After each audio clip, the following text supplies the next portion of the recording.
Hello learners, welcome you all on our YouTube channel Success with Economics. NCERT Microeconomics जो हमने start की थी, जिसका ग्लोसरी का पार्ट 1, 2, 3 कंप्लीट है हमारे चैनल सक्सेस विद इकोनॉमिक्स पर। और चैप्टर फर्स्ट हिंदी मीडियम में एक पार्ट में ही समअप करवा दी है सारी, जो फर्स्ट चैप्टर है। और इंग्लिश मीडियम में 3 पार्ट में मैंने एक एक लाइन में आपको क्लियर करवाया है। तो आप हिंदी मीडियम वाली वीडियो भी और इंग्लिश मीडियम वाली वीडियो भी चैप्टर फर्स्ट के लिए एक बार देख लीजिए प्लीज़। उसमें आपके बेसिक जो कंसेप्ट हैं वो सब कुछ आपको समझ आ जाएंगे। एक भी बात ऐसी नहीं है जो आपकी समझ नहीं आएगी।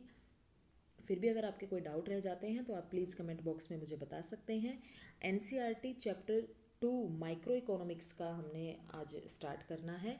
बहुत ही ज़्यादा इम्पोर्टेंट चैप्टर है ये, अपने आप में इसके कई पार्ट बनेंगे। तो आप धीरे धीरे करके इस चैप्टर को ख़त्म कीजिएगा, नोट्स अपने साथ साथ बना लीजिए। तो हम स्टार्ट करते हैं चैप्टर सेकंड, माइक्रो एनसीईआरटी।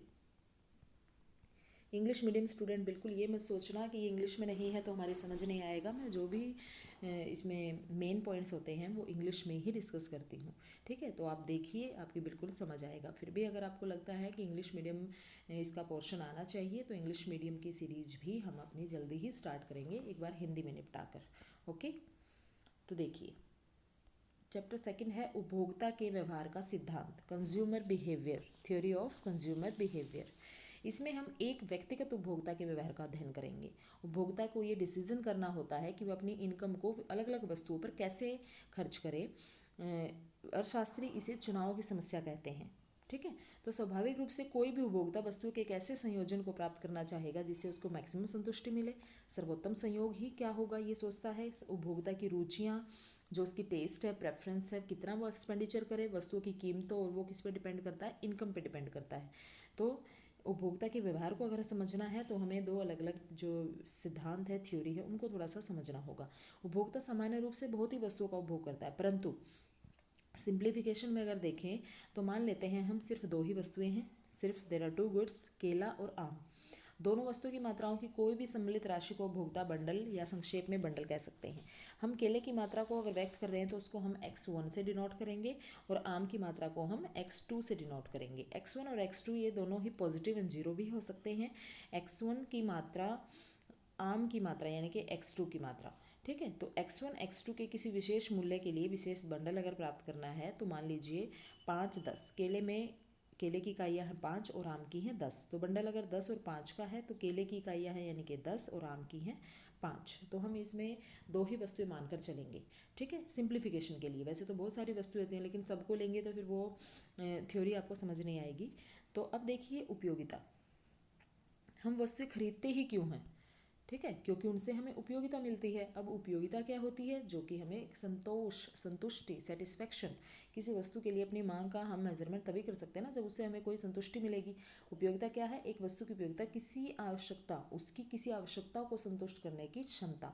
वस्तु की जितनी ज़्यादा आवश्यकता होती है उसको प्राप्त करने की जितनी ज़्यादा इच्छा होती है, इसका मतलब उतनी ही ज़्यादा उससे यूटिलिटी मिलती है। तो वस्तुओं शब्द का प्रयोग सभी वस्तु और सेवाओं के लिए है। वस्तुएं 2 ही ली हैं सिंप्लीफिकेशन के लिए। तो उदाहरण के लिए एक व्यक्ति जो कि चॉकलेट पसंद करता है तो उसको चॉकलेट से अधिक यूटिलिटी मिलेगी। उस व्यक्ति को किसी वस्तु से मिलने वाली उपयोगिता स्थान समय के साथ भी बदल सकती है। जैसे कि रूम हीटर से मिलने वाली उपयोगिता इस बात पे डिपेंड करती है कि व्यक्ति लद्दाख में है, चेन्नई में है, तो वहाँ गर्मी का मौसम है, एक जगह ठंड का मौसम है। तो डिपेंड करता है रूम हीटर से यूटिलिटी कहाँ पर कितनी मिलेगी। तो सेटिस्फेक्शन का लेवल होता है ये। अब उसके बाद है गणनावाचक उपयोगिता विश्लेषण। एक कार्डिनल यूटिलिटी होती है, एक ऑर्डिनल यूटिलिटी होती है। तो यहाँ पर हम कार्डिनल यूटिलिटी को समझेंगे। उपयोगिता के स्तर को संख्याओं में व्यक्त किया जाता है, जहाँ पर कि हमें किसी वस्तु से एक कमीज़ से प्राप्त उपयोगिता को हमें मापना है तो इसका मतलब मुझे कमीज़ से 50 इकाई यूटिलिटी मिली है। आगे चर्चा पूरी करने से पहले यह उपयोगी होगा कि हम उपयोगिता के 2 महत्वपूर्ण मापों को समझें, कुल उपयोगिता, सीमांत उपयोगिता। टोटल यूटिलिटी क्या होती है, एक वस्तु की एक निश्चित मात्रा से प्राप्त उपयोगिता का योग। भाई हमें कोई एक गुड है वो खरीदनी है, ठीक है, तो उसको उससे मिलने वाली जो यूटिलिटी होगी उसका टोटल जो है उसको हम बोलेंगे टोटल यूटिलिटी। टीयू वस्तु की उपयोगिता की मात्रा पर डिपेंड करता है, ठीक। सीमांत उपयोगिता क्या होती है, वस्तु की एक अतिरिक्त इकाई का उपभोग करने से टोटल यूटिलिटी में जो चेंज आता है। उसको हम मान लीजिए हम एक वस्तु, दो वस्तु, तीन वस्तु ऐसे खरीदी, इससे हमें 10 यूटिलिटी मिली, इससे 5 मिली, इससे 15 मिली, सबको जोड़ दो 30 यूटिलिटी, ये है टोटल। अब मैं एक यूनिट और लूँ, फोर्थ यूनिट, और उससे मुझे 6 यूटिलिटी मिली, ठीक है। तो एक एक्स्ट्रा यूनिट लेने से इस टोटल में जो चेंज आया, अब टोटल में कितना चेंज आएगा, 30 से 36 हो जाएगा ना। एक एक्स्ट्रा यूनिट लेने से टोटल यूटिलिटी में जो चेंज आया, इसी को क्या बोलते हैं, मार्जिनल यूटिलिटी। ध्यान से समझना। ये देखिए टोटल यूटिलिटी जो, अब कितनी यूटिलिटी मिली, अब क्योंकि मैंने आपको एग्जांपल में समझाया है कि मैंने फोर्थ यूनिट जब ली तो उससे मुझे 6 यूटिलिटी मिली, ठीक है। और पांचवी जो यूनिट थी, अब तक जितनी ली थी 3 यूनिट तक, उनसे मुझे 30 यूटिलिटी मिल रही थी, ठीक है। तो अगर मैं दोनों को जोड़ दूँ टोटल तो मेरी 36 हो जाएगी, लेकिन मुझे निकालनी है मार्जिनल यूटिलिटी, जिसका फॉर्मूला होता है TUN-1, ठीक है। कि जो एट प्रेजेंट मुझे मिली है और जो TUN इससे पहले वाली यूटिलिटी जो मिल रही थी मुझे, उसमें जितना चेंज आया वो मार्जिनल यूटिलिटी है।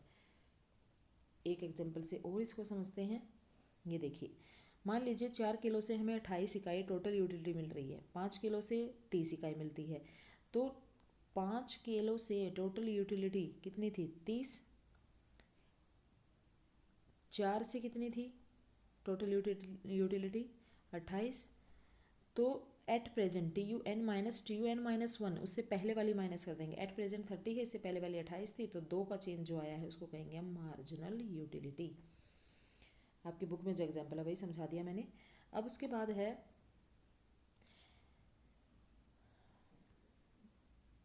ये टेबल की फॉर्म में हम इसको समझेंगे। देखिए और ज़्यादा क्लियर होगा कि एक इकाई वस्तु के ले रहे हैं हम 1 2 3 4 5 6, टोटल यूटिलिटी जो हमें मिल रही है 12 18 22 24 24 22।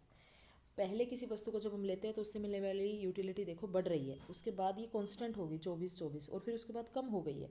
इसका मतलब जो हमारी मार्जिनल यूटिलिटी है वो पॉजिटिव भी होती है, ज़ीरो भी होती है और नेगेटिव भी होती है। तीनों ही ये इसकी विशेषताएं हैं। ये देखिए जो हमारी टोटल यूटिलिटी है वो बढ़ रही है, फिर कांस्टेंट हुई और उसके बाद घट गई, लेकिन जो मार्जिनल यूटिलिटी थी वो धीरे धीरे घटी, जीरो हुई और फिर माइनस में चली गई, ठीक है। तो इसको मैं डायग्राम आपको समझाती हूँ, यहाँ पर मैं आपको शो करके बताती हूँ इसको। ये मान लीजिए यहाँ पर हम ले रहे हैं टोटल यूटिलिटी, टोटल इधर ले रहे हैं मार्जिनल, ठीक है, मार्जिनल यूटिलिटी। अब जो टोटल यूटिलिटी है हमारी वो बढ़ रही थी, फिर कांस्टेंट हुई और फिर घट गई। तो जहाँ तक मार्जिनल यूटिलिटी बढ़ती है वहाँ तक हमारी जहाँ तक टोटल बढ़ रही है वहाँ तक मार्जिनल पॉजिटिव रहेगी। जब टोटल यूटिलिटी हमारी मैक्सिमम हो जाती है तो वहाँ पर जो मार्जिनल है वो क्या हो जाएगी, ज़ीरो। और जब टोटल यूटिलिटी गिरना शुरू करती है तो मार्जिनल नेगेटिव हो जाती है। ये भी क्वेश्चन बनते हैं कि जब टोटल यूटिलिटी बढ़ रही है तो मार्जिनल यूटिलिटी गिरती है लेकिन पॉजिटिव रेट से, ठीक है। जब टोटल यूटिलिटी मैक्सिमम होती है तो मार्जिनल यूटिलिटी क्या होती है, ज़ीरो। और जब टोटल यूटिलिटी गिरना शुरू कर देती है तो मार्जिनल यूटिलिटी क्या हो जाती है, नेगेटिव, ठीक है। ये मैंने टेबल से भी और डायग्राम से भी और मैंने आपको ये लिख के भी बता दिया है, तो आप ये सभी पॉइंट्स प्लीज़ अपनी कॉपी में लिख लेना, डायग्राम बना लेना, ठीक है। उसके बाद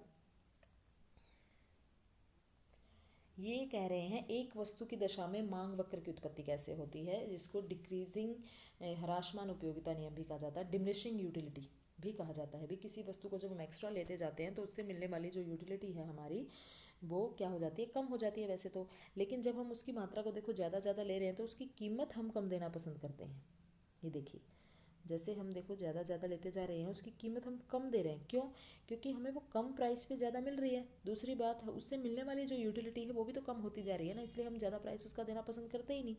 तो किसी वस्तु के मांग वक्र का गणनावाचक विश्लेषण के द्वारा अगर देखें मांग क्या है, तो किसी वस्तु के लिए एक उपभोक्ता दिए गए वस्तु मूल्य आय पर खरीदने के इच्छुक होता है, उसी को हम मांग कहते हैं। भाई जो मूल्य है उस पर मैं खरीदने की मेरी इतनी इनकम भी है और मैं खरीदने के इच्छुक भी हूँ, समर्थ भी हूँ, तैयार भी हूँ, ठीक है। तो किसी वस्तु एक्स की मांग एक्स वस्तु की स्वयं की कीमत के अतिरिक्त और बहुत सारे फैक्टर्स हैं जिन पर डिपेंड करती है, रुचि है, प्रेफरेंस है, सब्सिट्यूट गुड है, कॉम्प्लीमेंट्री गुड है, बहुत चीज़ें हैं जिन पर डिपेंड करता है। जब हम एक वस्तु को खरीदते हैं, एक वस्तु को खरीद रहे हैं, मान लीजिए हमें सर्दियों के लिए चाहिए कोट, तो कोट को हम ले रहे हैं तो हम डिपेंड करता है कि ये अभी फैशन में है, हमारे टेस्ट के अकॉर्डिंग है, क्या ये मौसम के हिसाब से ठीक है, क्या ये आने वाले टाइम में और सस्ता हो सकता है, पता नहीं कितने फैक्टर हमारे दिमाग में आते हैं। तो एक व्यक्ति का वस्तु एक्स के लिए विभिन्न कीमतों पर उसकी जो काल्पनिक मांग है उसको दिखाता है, ठीक है। तो अलग अलग प्राइस पर अलग अलग डिमांड, प्राइसेस, सीधी सी बात है, प्राइस कम होता जाता है तो उसकी क्वांटिटी हम ज़्यादा खरीदते जाते हैं। ये यहाँ पर ये बताया गया है इस डायग्राम में। उसके बाद है कार्डिनल कंसेप्ट हमारा क्लियर है।